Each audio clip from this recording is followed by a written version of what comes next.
Buenas tardes y bienvenidos a la segunda conferencia de estas 37ª jornadas de teología que giran en torno al 800 aniversario del Cántico de las Criaturas de nuestro Padre San Francisco.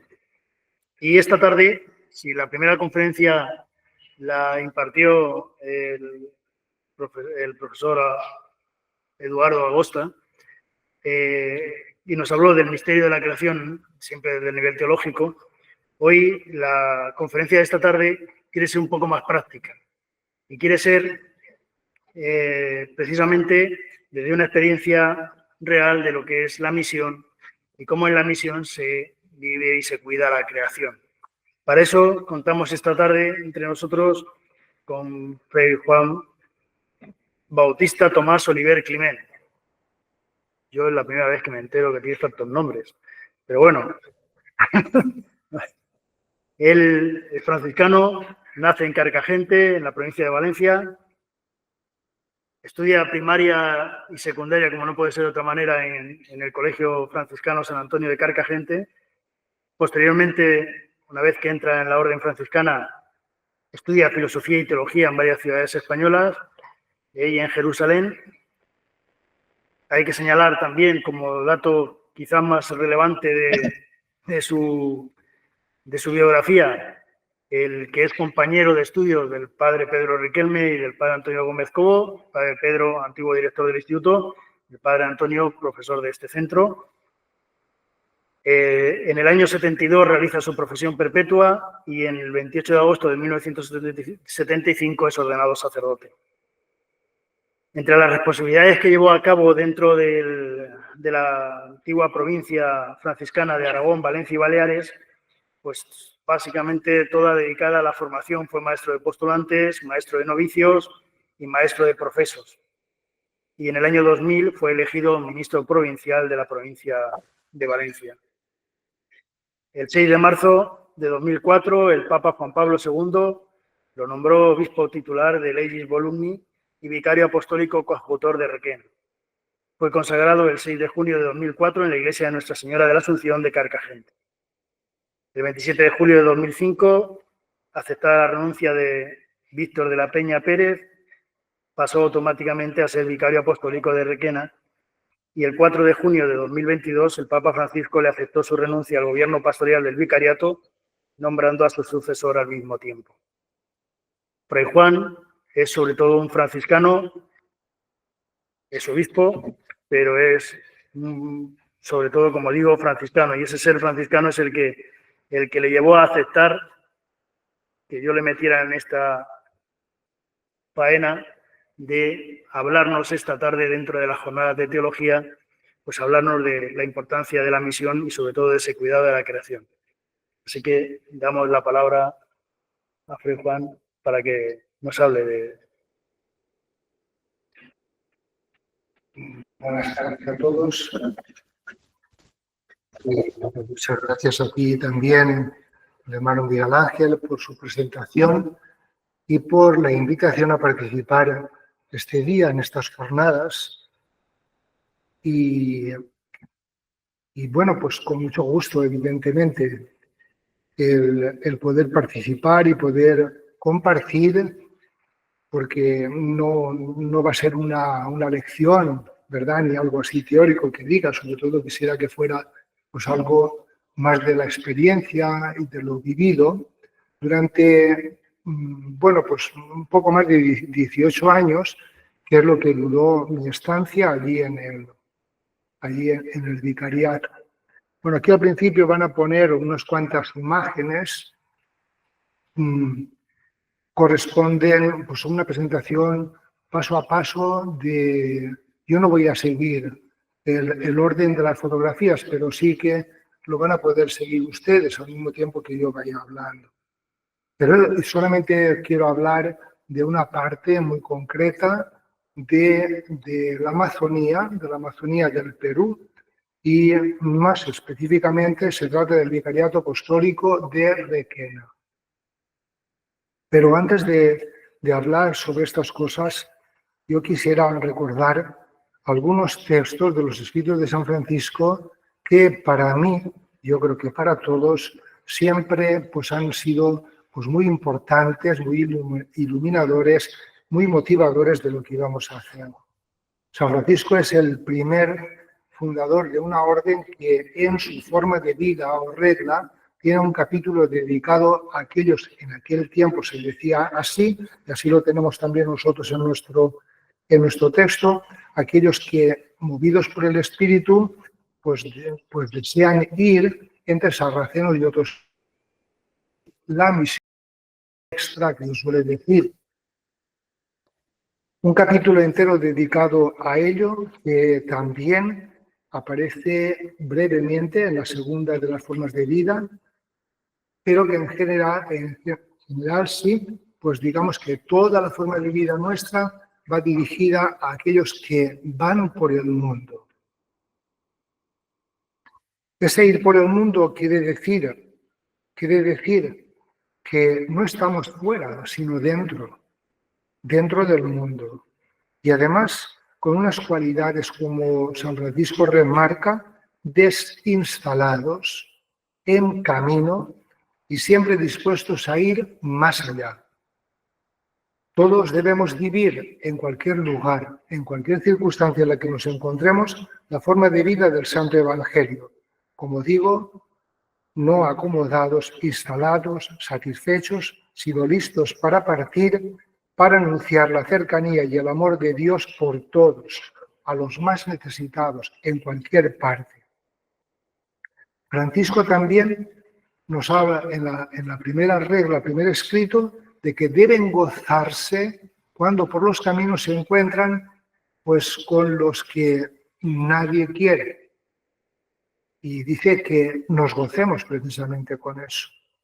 Y cuando tiene que exponer cuál ha de ser nuestra misión allí donde vayamos, Francisco señala dos modos de comportarse. El primero de ellos dice, estando sometidos a todos, no promoviendo disputas, siendo menores, manifestando que son cristianos. Y el segundo modo se refiere a anunciar la fe cristiana cuando vean que place al Señor.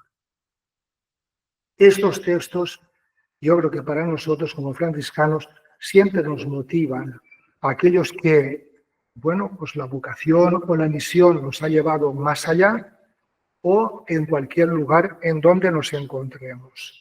Es el mismo Espíritu el que nos debe de guiar. Además, no preocupados por la eficacia, sino por el modo de ser y vivir como hermanos menores. La fidelidad a la vocación es más importante que cualquier otro logro que se pueda obtener. Por eso, ser instrumentos de paz, de reconciliación, de generar pues, una vida más digna, más humana, más fraterna, más de hermanos, más como hijos todos del mismo Dios y artífices de la paz, anunciándola, pero sobre todo llevándola en su propia persona.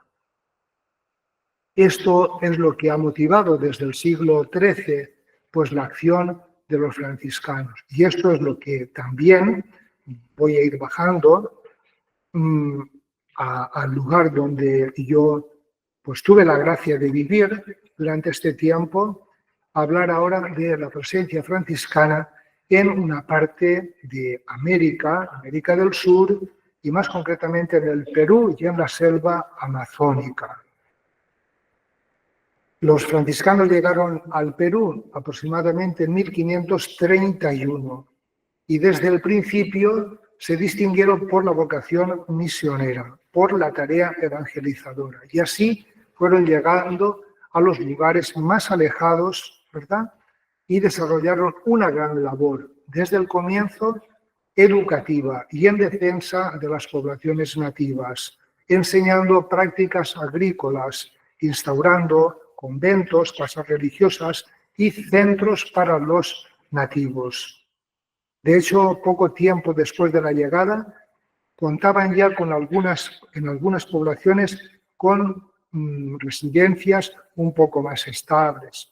Pero al mismo tiempo fueron abriendo otros campos de evangelización, adentrándose poco a poco en lo que nosotros llamamos el oriente peruano, que es la parte noreste del Perú, ¿verdad? Donde se sitúa principalmente lo que llamamos la selva amazónica. Bueno, la labor que los franciscanos fueron, como también otras familias religiosas, fue muy importante, pero ciñéndose a nosotros como franciscanos, la gran labor que se realizaron se concretó sobre todo a partir de los colegios de misiones, y uno muy especial es el de Ocopas, en Santa Rosa de Ocopa, así a mitad de los Andes. Y bueno, este convento se convirtió como en foco, en cuna de misioneros, y desde allí los religiosos iban adentrándose por esos lugares todavía no conocidos, llamamos nosotros la selva, la Amazonía. La Amazonía es todo un continente dentro de un continente. La Amazonía son más de 8 millones de kilómetros cuadrados, que abarca pues como 8, en parte al menos, de 8 países de América del Sur.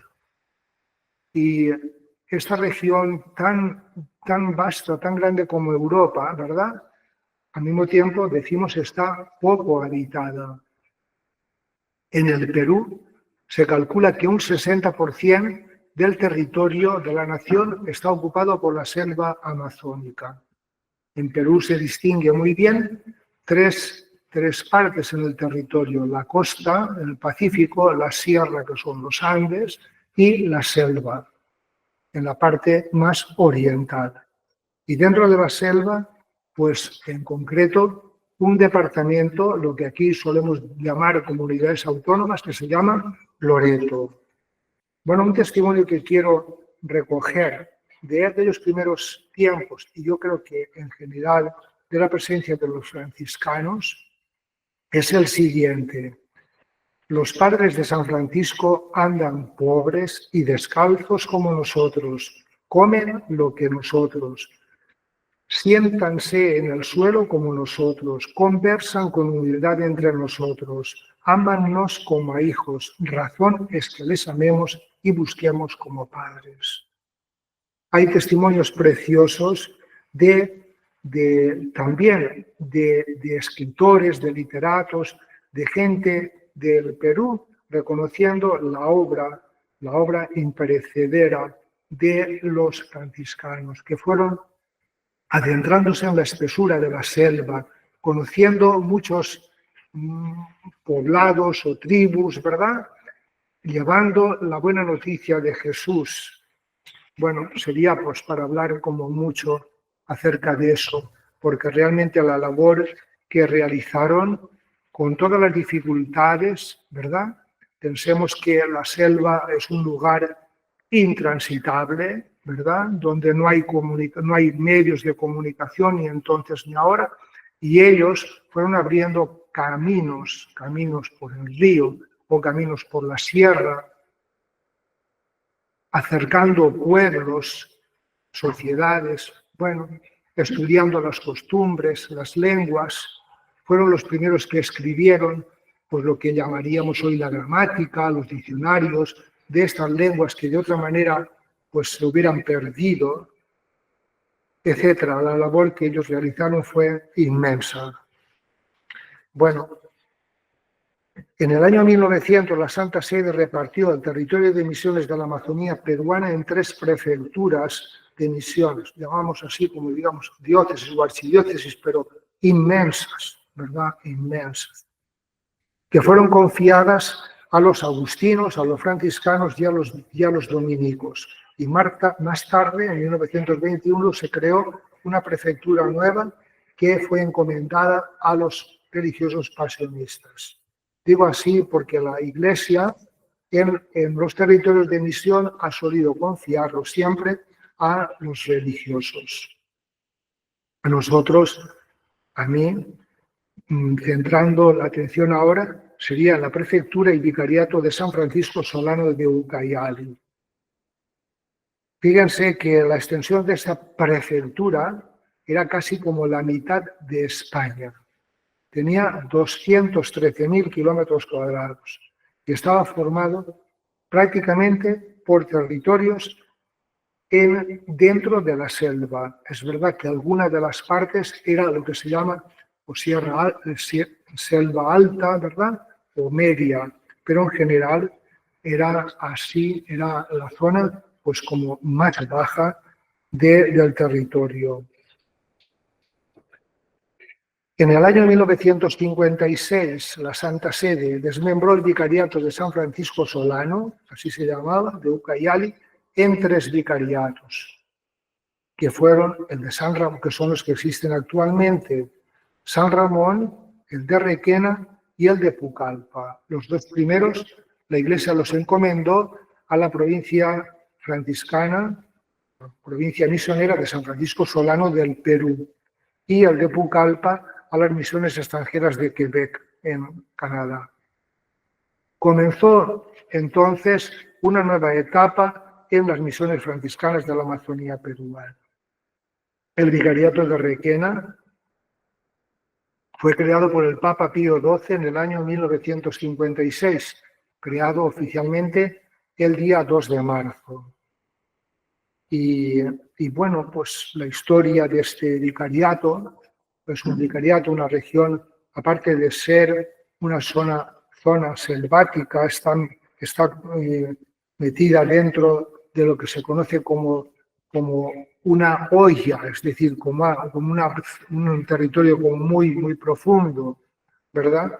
Una llanura inmensa, cruzada por ríos, sobre todo el río Ucayali, y una tierra con una vegetación exuberante. Bueno, el vicariato de Requena tiene una extensión de 82.000 kilómetros cuadrados. Una población pequeña también en la actualidad. No se sabe a ciencia cierta cuántos, pero alrededor de unos 170 a 180.000 habitantes. Repartidos entre dos provincias que se llaman Requena y Ucayali. Y bueno, pues en este lugar es donde también, pues como ha dicho Miguel Ángel al principio, yo fui enviado en un principio diríamos que como ayudante de quien estaba entonces también un franciscano de la provincia de Granada, Víctor de la Peña Pérez, de muy gratísima memoria por parte de todos. En aquella región que no nos correspondía, diríamos como franciscanos, a las provincias de aquí de España, sin embargo, todas las provincias de España fueron muy generosas desde la creación del vicariato, enviando muchos religiosos. Y son ellos los que sostuvieron y los que fueron creando los diferentes puestos de misión. Hay que decir que desde un principio, en la selva, las ciudades casi son en exclusiva fundación de los religiosos. Me limito a la parte de la prefectura o del vicariato de Requena, donde figuras importantes fueron el padre Buenaventura Márquez, el padre Agustín López Pardo, con fundaciones de ciudades. Y bueno, yo me dirigí allí en el año 2004, apenas fui ordenado obispo. Y bueno, pues allí después de pasar un nuevo noviciado, ¿verdad? De conocer la realidad, de conocer la forma de misionar, de insertarse entre la gente y demás, porque cuando yo fui enviado allí, yo no tenía experiencia de misión. Yo decía a Miguel Ángel también, yo entonces era ministro provincial de Valencia, entonces pues eso, tuve que pues ir adaptándome a aquella realidad, ¿verdad? Y bueno, con la gracia de Dios, pues adelante y muy bien, la verdad que muy bien. Bueno, la labor que se realiza en tierras de misión, en la parte esta en concreto, pues en verdad El misionero en la misión tiene que estar preparado para afrontar cualquier situación que se presente y desarrollar toda aquella actividad que pueda ser en beneficio de la población. Quiero decir, como algo común a los religiosos ha sido que la labor en nuestros lugares, yo creo que continúa siendo así, ocupa estos campos de la educación, de la salud, del desarrollo, de la formación integral, me refiero, pues, por ejemplo, a la familia, las ciudades, los pueblos y demás, como la evangelización, por supuesto. Donde los religiosos llegaban, solían plantar, como es el caso de Requena o el caso de Contamana, pues una pequeña capilla que, pues, hecha pues como con los materiales de la selva y como cualquier familia de la selva, pues a base de unos troncos, ¿verdad? Y con, pues, el ramaje para hacer la cubierta. Y junto a eso, pues una pequeña escuela. Bueno, cuando hablamos de esto, de ecología y de todas estas cosas, pues esto es ecología. Ecología es el respeto de la creación y respeto a los hermanos y ayudar a todos a crecer y a desarrollarse como personas. Y bueno, pues a mí no me tocó más que continuar la labor inmensa que mis predecesores pues habían realizado, ¿verdad?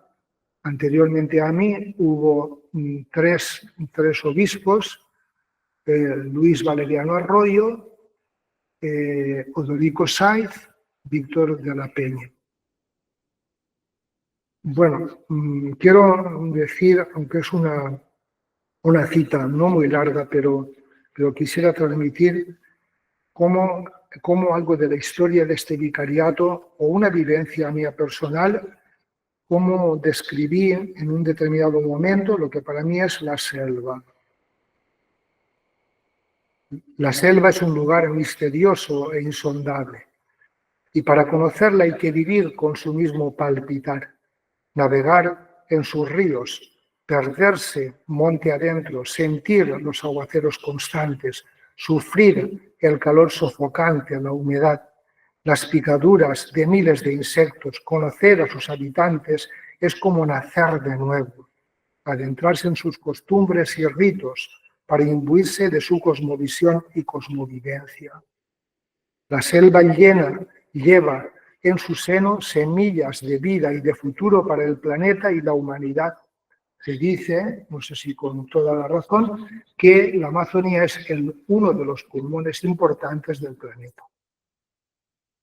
La selva es un bosque infinito y espeso, con ríos, lagunas, pantanos, animales, plantas y humanos llenos de misterio. Los habitantes de toda la selva son pocos. Sus viviendas son muy pobres, cabañas de madera y de palma, con el piso y varios escalones del suelo. Las costumbres y los ritos son ancestrales. La caza y la pesca son abundantes. Hay también mucha variedad de frutas, pero las comidas y bebidas son muy pobres, desprovistas de proteínas, porque el suelo está totalmente falto de nutrientes. La pobreza mineral del subsuelo es compensada por las abundantes crecientes, dejando a su paso una capa de limo muy fértil. El clima es caluroso y húmedo. La temperatura media de día y de noche, verano e invierno, es de 28 grados. En verano hay muchas lluvias, la llaman invierno, y en invierno las lluvias propiamente son más escasas y se denomina verano. No resulta fácil la vida del misionero, de la misionera. La escasez de medios de comunicación, la dispersión de los habitantes, las innumerables necesidades y pobrezas hacen de él y ella un ser itinerante y solidario, con una vida sencilla y sin demasiados medios, potenciando el encuentro personal, testigo vivo de lo que quiere anunciar, el Evangelio, el reino de Dios, humanidad, paz. Sus vidas me refiero a la de los religiosos y religiosas, son el mejor testimonio, son el libro abierto y escrito día a día, paso a paso, entre ruidos y silencios, soledad y compañía. Son pocos los que escribieron, pero el encuentro con ellos, la escucha de sus vivencias, son el mejor aprendizaje para saber cómo es la misión. Y a su testimonio me remito, y es de lo que yo procuré pues, aprender desde el primer día que llegué allí. Bueno, ¿cuál es la misión de un misionero allí? Pues diríamos que pues todo o casi todo, atender a casi todo. Sobre todo a la persona, que es lo más importante. Y bueno, para ir aterrizando algunas cosas, porque en este aspecto de la ecología, en este año que estamos en los 800 años del cántico de las criaturas, y también en el 10º aniversario de la publicación de la encíclica Laudato Si, yo quiero decir que, bueno, pues realmente, con otras palabras, si se quiere, pero la labor del respeto de la creación, la tarea evangelizadora, la promoción de todo ser humano, ¿verdad?, ha sido algo que ha estado siempre presente. Quiero hacer referencia a que nosotros, aquí en el Vicariato, comenzamos en el año 2013. Después hablaré un poco del sínodo de la Amazonía y de otras cosas. Pero en el año 2013 nosotros iniciamos algo que resultó ser muy positivo, que fue, a partir de las comunidades donde estamos, hacer un estudio, pero que nos sirviera para realizar un proyecto pastoral, llamamos así, del Vicariato Apostólico de Requena. Este trabajo lo realizamos durante 5 años. Bueno, no he dicho algunas cosas pero que creo que son importantes. En este lugar de la selva no hay caminos, no hay carreteras, solamente hay río. Hay un río más importante que se llama el río Ucayali. Hay otros ríos más pequeños pero inmensos si los pusiéramos aquí. Y, por tanto, pueden comprender que la comunicación, el traslado, los viajes se realiza siempre por medios fluviales, algunos pequeños, otros más grandes, ¿verdad? Pero siempre todos estos medios suelen ser lentos. De tal manera que para cruzar de sur a norte del Vicariato, en estas dos ciudades más importantes que he dicho, de Contamana a Requena, si se viajaba en una lancha, se dice así, como un barco, podía ser la travesía de 3 o 4 días. En una embarcación rápida podían ser pues, como unas 20 horas. Bueno, y así casi todo, ¿no? Cuando en una de las cosas que he dicho, también es como algo característico y que llama la atención, es que aquellos ríos tan caudalosos que forman el Amazonas, un poco al norte de Requena, es donde nace, pues son muy caudalosos, como digo, y tienen como 2 fases a lo largo del año, una que es creciente y otra vaciante, ¿verdad? La diferencia que puede haber entre el bajo y arriba pueden ser de 6 o 10 metros. Así que imagínense lo que es que un río, ¿verdad?, crezca algo así como 10 metros de altura. Con lo cual, aquella zona, ¿verdad?, estos 82.000 kilómetros cuadrados que he dicho, hay unas temporadas del año que queda prácticamente cubierta de agua, al menos en un 75%. Y bueno, pues si la comunicación en general es para todos muy lenta, pues para nosotros también. De tal manera que los religiosos y las religiosas solíamos juntarnos cuando se podía una vez al año, donde realizábamos pues, lo que llamamos la asamblea vicarial. Y en estas asambleas es donde fuimos realizando este texto que para nosotros fue muy satisfactorio el poderlo realizar, porque aunó el trabajo de todas las comunidades donde estábamos y de los grupos. Y en este escrito, ¿verdad?, que llegamos a eso, a sintetizar, tratábamos 7 áreas, decimos: familia, jóvenes, educación, animadores de comunidades, catequesis, liturgia, acción social y ecología. Y bueno, aquí está reflejado lo que en aquel momento nosotros pensábamos que eran pues, las características de cada una de estas partes o áreas que tratábamos, como también los problemas y los objetivos que nos proponíamos para seguir adelante.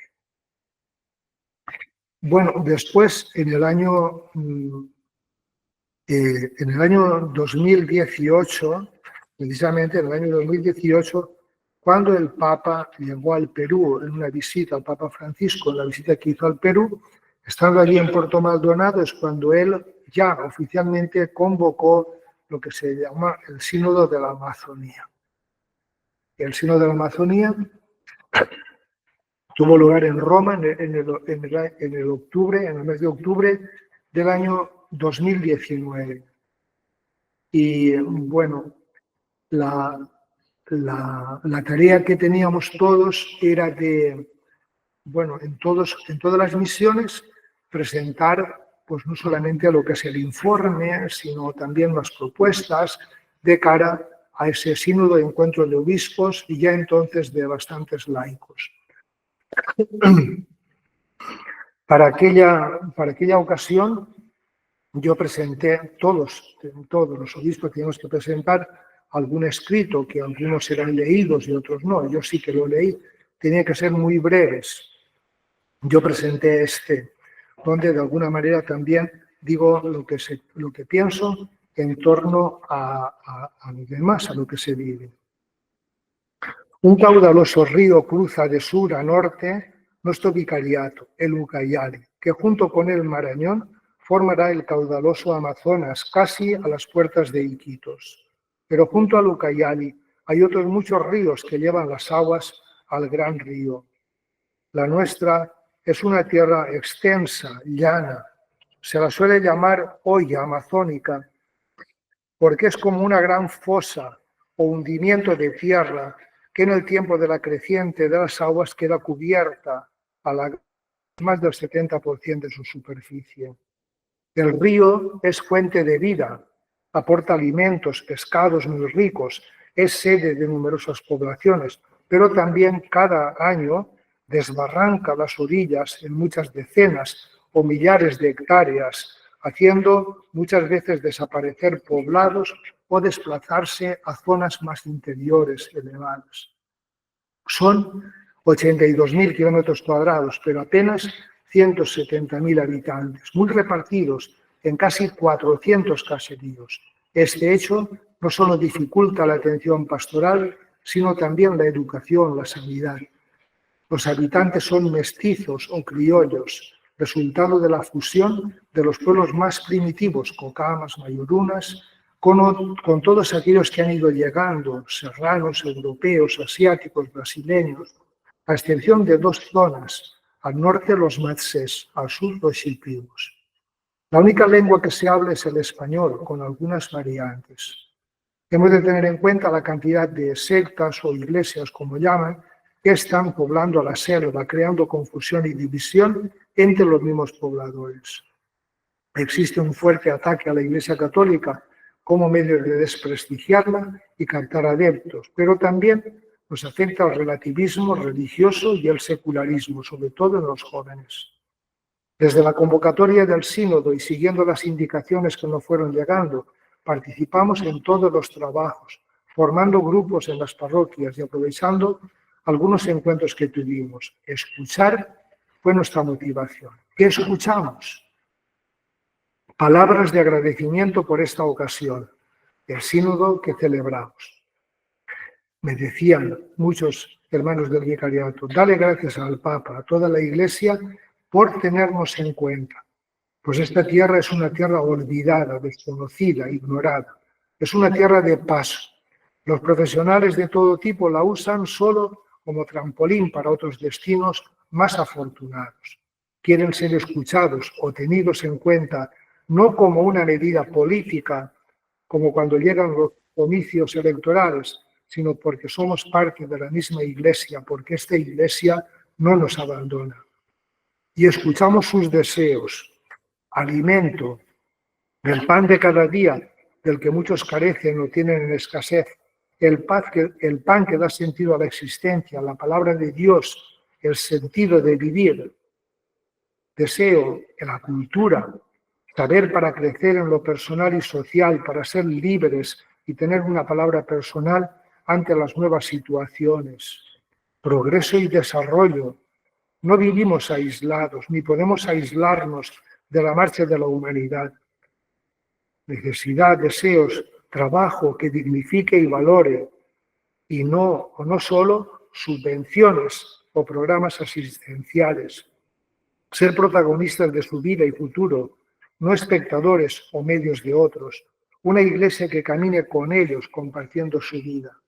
Y como tareas urgentes que veíamos entonces, veíamos atención a los jóvenes, cuidar las familias, formar a los laicos, inculcar en nuestras comunidades y fieles valores fundamentales como la honestidad y la justicia. En estos lugares donde la mentira y la injusticia están tan presentes hasta el punto de que la mayoría piensa que nada cambiará o se puede transformar, una Iglesia plantada en la honestidad y la justicia será creíble para el pueblo. No resulta fácil la vida del misionero.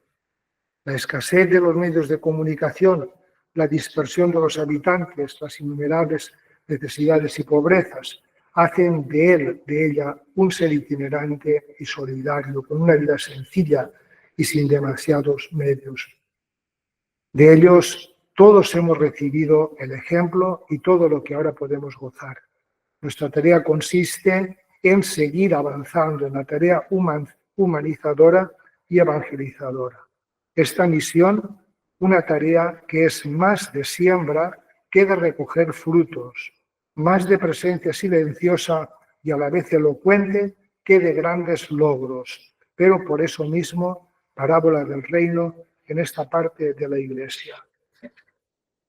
Bueno, perdón si me he extendido, pero pensaba que lo importante sería comunicar un poco desde la vida y desde las vivencias en este lugar.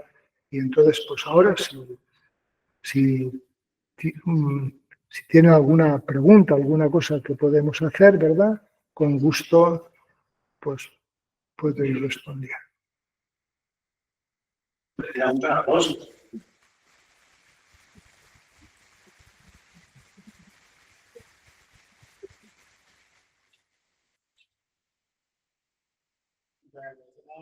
Sus palabras de presentación de lo que es una misión directamente por alguien que la ha vivido y que ha estado allí tantos años y sobre todo tratando de hacer lo mejor que se podía hacer en cada momento.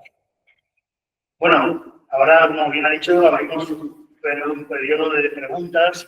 Si alguno quiere hacer alguna pregunta, una solución, tened en cuenta y aprovechando las personas que tenemos aquí, pues muchas veces hablamos de construir y hacer un mundo sostenible.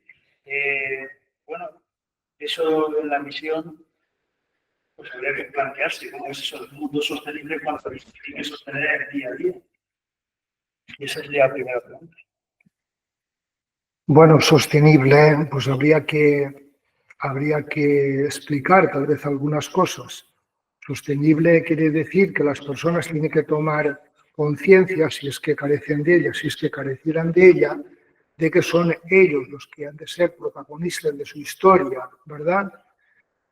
Y por tanto eso requiere, pues eso, acompañamiento, formación, etcétera, etcétera. Yo pienso que es que uno de los, no sé si peligros o dificultades que vemos cuando hablamos de sostenibilidad es si se quiere implantar un sistema, una concepción de vida, como puede ser la de aquí a un lugar como el de allá, que, es decir, esa colonización que muchas veces se realiza y que rompe a las personas, al mismo tiempo que rompe lo que son las culturas o las formas de vivir de estos pueblos.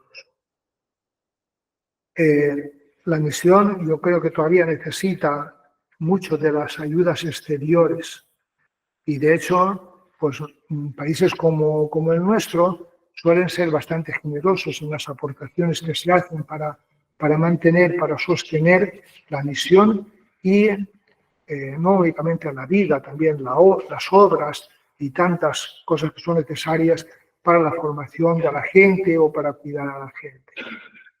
Soñar que aquellos lugares pueden, por ahora, y menos todavía si se piensa en una forma de vida como la que nosotros solemos tener, pues eso resulta a veces como desquiciante, rompedor.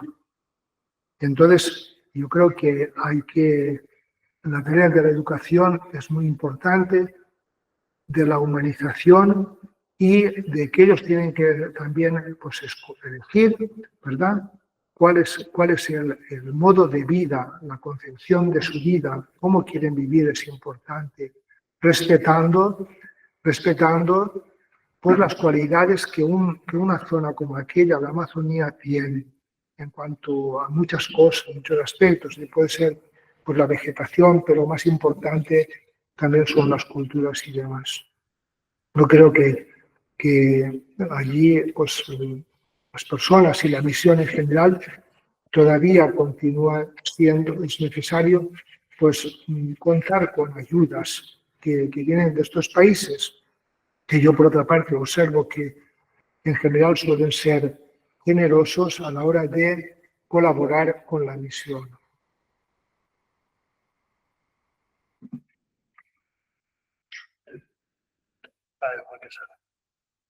¿Cómo recuperáis la fuerza espirituales y material física misionera? Antes de que conteste, para los que están en su casa, que acaba de oír la pregunta es cómo recupera el misionero las fuerzas espirituales y materiales físicas una vez que está aquí prácticamente en misión. Bueno, pues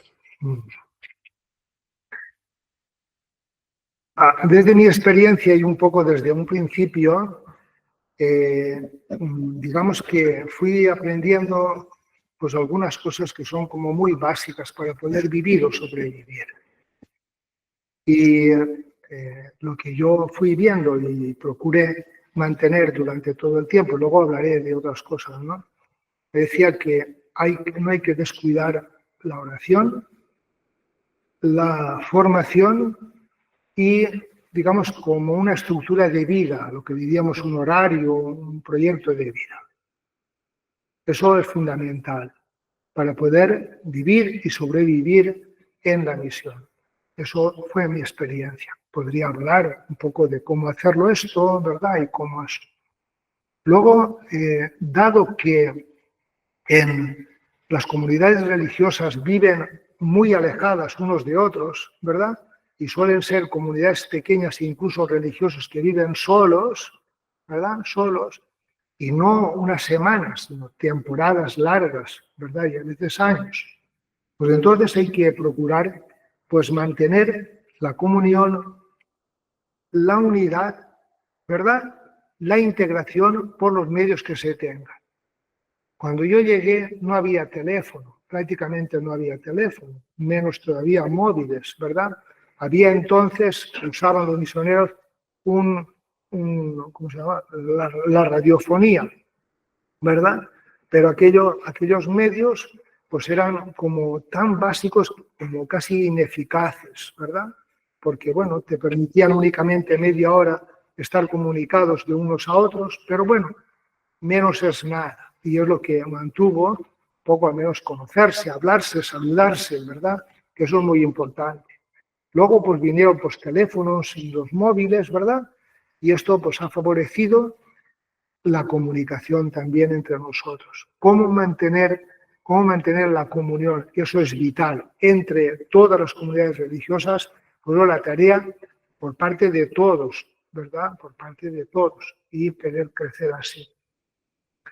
Y luego, pues eso, pues una vida, pues no sé, sencilla, sin muchas exigencias, ¿verdad? Muy en contacto con la gente, muy con la conciencia de que tú estás allí para vivir como con los demás y a caminar con ellos, ¿verdad? Y yo pienso que eso es lo que te permite vivir plenamente, ¿verdad? Con todo eso.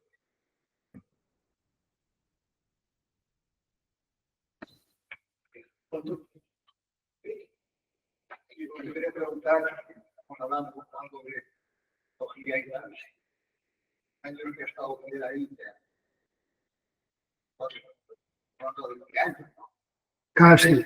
Ha observado algún problema de contaminación de algo que sea por, no creo desde luego por la necesidad natural, de poder dar a los niños de a la naturaleza, no sé si alguien ha podido plantear lo que yo quería preguntar es que si en este tiempo conoce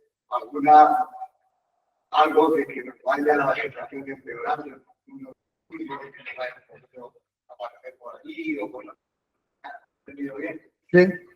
La pregunta que le hacen es si se ha notado a lo largo de los años que había estado allí obispo en aquel territorio, en el Vicayato, el nivel de la contaminación, si se han instalado empresas que han llegado a contaminar la naturaleza y cómo se ha vivido.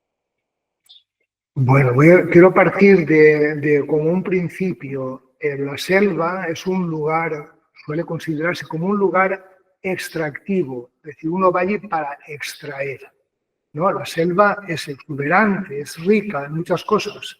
¿Qué es lo que se puede extraer? Bueno, pues alguno a lo mejor puede recordar que a finales del siglo XIX, no porque hayamos vivido entonces, ¿verdad?, sino porque hemos oído, a finales del siglo XIX y principios del XX, una gran, digamos, como explotación, ¿verdad?, en la selva fue extraer el caucho.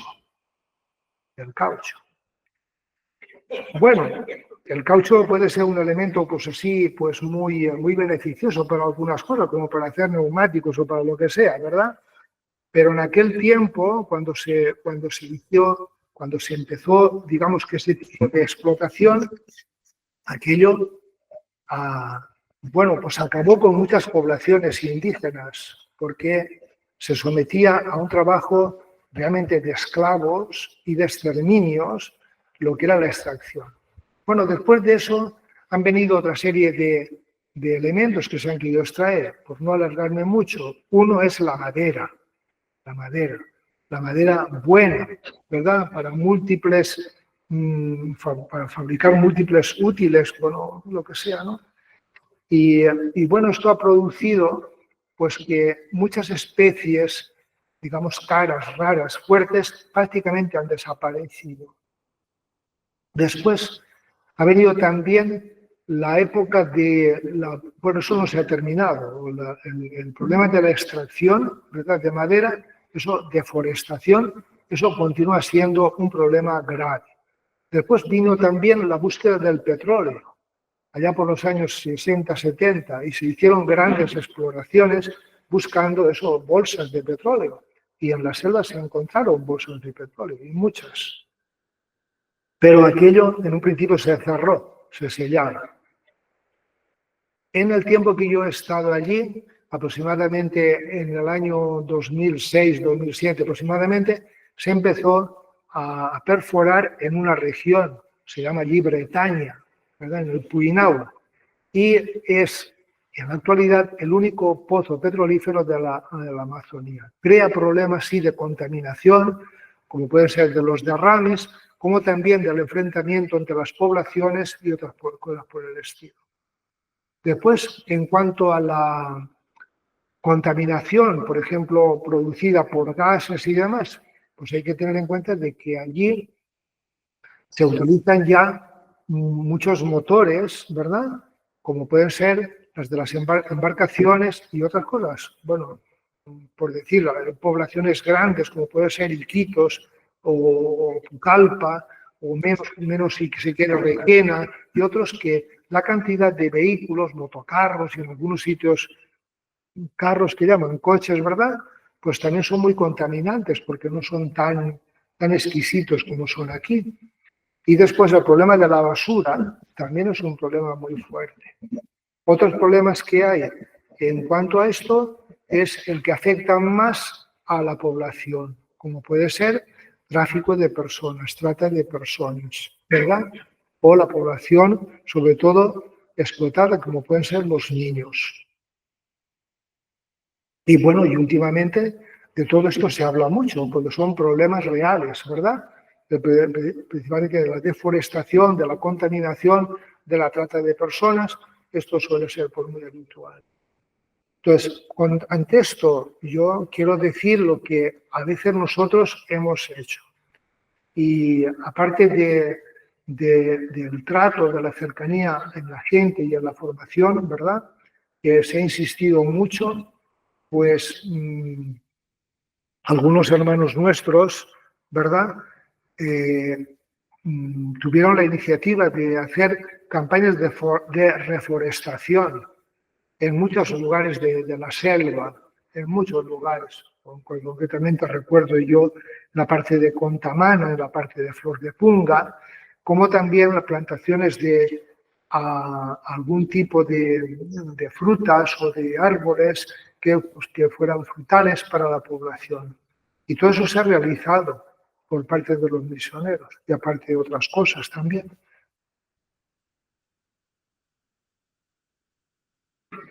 Primero que nada, gracias por esta pueda comunicar la necesidad de la administración por el respeto a la Pregunta la organización de la misión con el respeto a la cultura y el pueblo. Bueno, yo pienso que no es tan difícil o depende de cómo uno entienda el trabajo que un misionero tiene que realizar. Si uno lo entiende en un plan así, pues colonizador, que solo puede hacer, no sé, tanto un europeo como un mismo nativo de allí, pues entonces sí, eso digamos que te cambia. Pero al mismo tiempo quiero decir que quienes más respetuosos han sido con las poblaciones indígenas y con todo eso han sido precisamente los misioneros. Pero eso desde siempre. Ahora los que no son tan respetuosos son esta cultura dominante, ¿verdad? Y globalizadora en la que vivimos, que eso sí que está produciendo, pues yo creo que grandes problemas en cuanto a la educación y a las formas de vida, porque está cambiando completamente, ¿verdad?, las formas de vivir en los caseríos, ¿verdad?, y la relación entre la gente. Es decir, la entrada de lo que es el mercado, del consumo, del querer cada vez los medios como más exquisitos y más últimos, por eso lo que está realmente eso. Pero el misionero, mi experiencia es el de insertarse en la población, ¿verdad? Y sin romper. Y de hecho también en la actualidad, y fue como consecuencia del sínodo de obispos de la Amazonía, pero ya antes, por ejemplo, en las zonas nuestras, a partir de los años 70, 75, se comenzó a trabajar mucho con los animadores de las comunidades cristianas, en parte por la escasez de misioneros, pero también por el desarrollo de una forma de iglesia más inserta en la realidad. Y entonces se decía ya con rostro amazónico, cosas que ahora en el sínodo y en los documentos aparecen casi esas mismas expresiones. En este último, hace un mes y medio, ha tenido lugar en Lima, por ejemplo, el primer encuentro o asamblea, no de obispos, sino de una asamblea eclesial en la que han participado desde religiosos, sacerdotes, religiosas, laicos, de todo, ¿verdad? unidos en todo eso. Y también se está trabajando un poco en recuperar pues muchas de lo que podrían ser expresiones válidas dentro de las culturas para un rito litúrgico también de tipo amazónico. No sé si te respondo, ¿no? Yo en definitiva es que yo creo que nosotros, yo no tengo conciencia, ¿verdad?, del tiempo que he estado allí, de que hayamos precisamente desgastado lo que es propio de allí. No tengo conciencia. Tampoco ni imposición de cosas. Pero sí, evidentemente nosotros tenemos que caminar con lo que actualmente el hombre y el hombre de allí también vive y tenemos que caminar con eso. La última pregunta.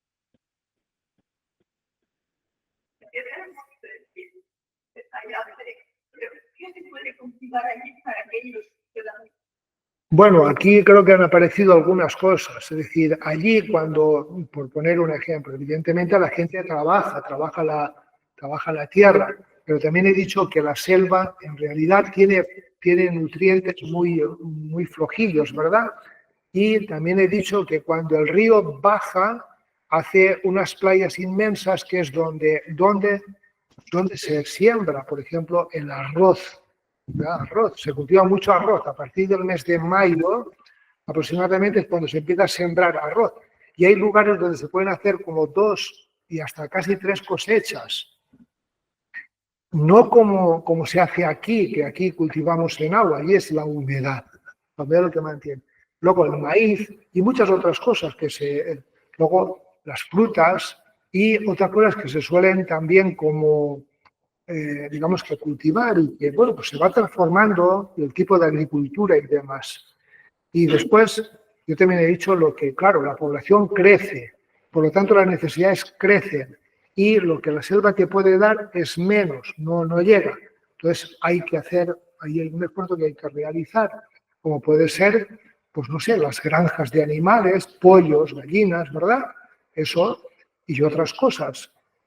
Y luego yo creo que he dicho que el río es una gran reserva de pescado muy rico, muy variado y muy rico, muy sabroso. Hay una hermana.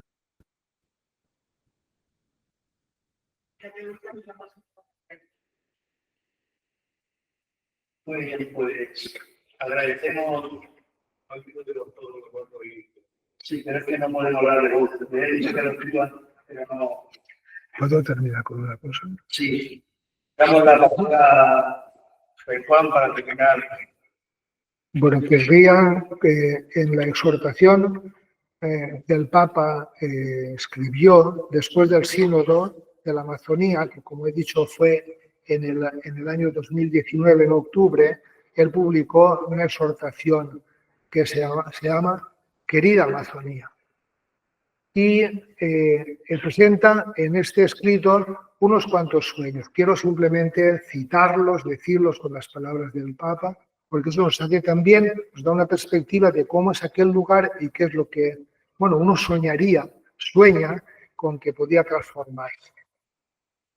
Sueño con una Amazonía que luche por los derechos de los más pobres, de los pueblos originarios, de los últimos, donde su voz sea escuchada y su dignidad sea promovida.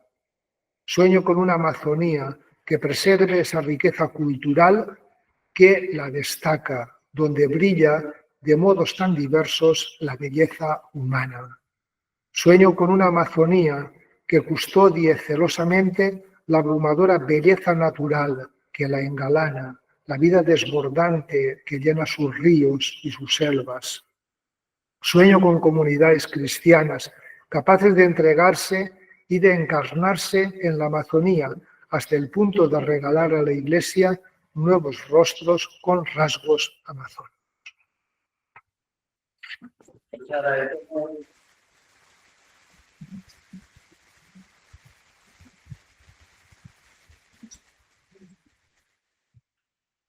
Estas últimas palabras del Papa Francisco, al que seguimos rezando por su salud, y agradecemos a Fray Juan el que haya compartido con nosotros su experiencia y muchas gracias tanto a los que habéis estado aquí presentes esta tarde como a los que están conectados vía internet para el seguimiento de estas jornadas y convocaros al ya justo dentro de un mes, el próximo 25 de marzo, a la tercera convivencia que tendremos dentro de estas 37ª jornadas de teología en recuerdo del 800 aniversario del Cántico de la Arquitectura. Muchas gracias a todos y buenas noches. Gracias.